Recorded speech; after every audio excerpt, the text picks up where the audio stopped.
ఆన సతీష్ రాజ్యసభ సభ్యులు కమెంట్స్. తల్లికి చెల్లికి వెన్నుపోటు పొడిచిన జగన్ మహిళల గురించి మాట్లాడటం విడ్డూరం. వైసీపీ అధికారంలో ఉండగా 11 మందికి రాజ్యసభ ఇచ్చి ఒక్క మహిళకైనా ఎందుకు ఇవ్వలేదు? వచ్చే ఎన్నికల్లో 33% సీట్లు మహిళలకంటూ లోకేష్ మహానాడు వేదికగా చేసిన ప్రకటనపై దిక్కుతోచని స్థితిలో జగన్ ఉన్నాడు. తల్లిని విశాఖలో ఓడించి పార్టీ సభలో రాజీనామా చేయించిన వాడు మహిళలపై అబద్ధపు పత్రికలో విషప్రచారం చేయిస్తున్నాడు. తల్లి చెల్లినే మోసం చేసినప్పుడు జగన్కు మహిళలు ఎందుకు గుర్తుకు రాలేదో?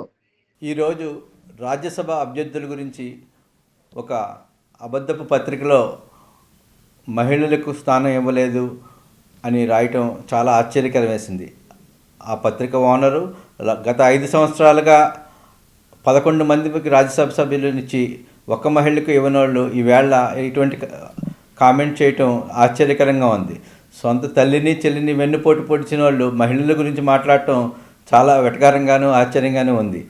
అదే మా తెలుగుదేశం పార్టీ జాతీయ వర్కింగ్ ప్రెసిడెంట్ మొన్న మహానాడులో కేంద్ర ప్రభుత్వం ఇచ్చినా ఇవ్వకపోయినా 33% మేము మహిళలకు రిజర్వేషన్ ఇస్తాం అని చెప్పి క్లియర్గా రాజకీయ రిజర్వేషన్ గురించి వ్యక్తపరిచినప్పుడు మీరు దాన్ని సపోర్ట్ చేయటం కాకుండా మీ ఆలోచన ఏంటో కూడా చెప్పలేని పొజిషన్లో మీరుండి ఈవేళ మహిళలకు రాజ్యసభ టికెట్ ఇవ్వలేదు అని చెప్పడం, ఏదో ఒక్కొక్కళ్ళ మీద ఒక రకంగా కామెంట్లు చేయటం మీ చేతకానితనానికి నిదర్శనంగా భావిస్తున్నాం.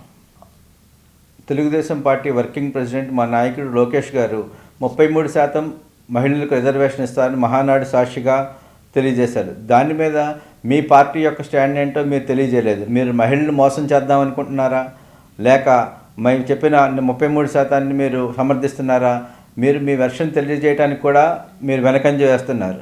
అదేవిధంగా మీరు మహిళల పట్ల మీకు ఏ విధమైన భావం ఉందో, మహిళల పట్ల మీకు ఏ విధమైన గౌరవం ఉందో, మీ తల్లిగారిని ఓడిపోయే వైజాగ్ సీట్లో నుంచోబెట్టినప్పుడు ఆవిడ్ని స్టేజ్ మీద ఏడుస్తా బయటికి వెళ్ళిపోయినప్పుడు పదవిలోని తీసినప్పుడు మీ చెల్లిగారిని మోసం చేసినప్పుడు ఇటువంటివన్నీ కూడా నీకు మహిళల మీద ఏ విధమైన గౌరవం ఉందో అనేది తెలుస్తుంది.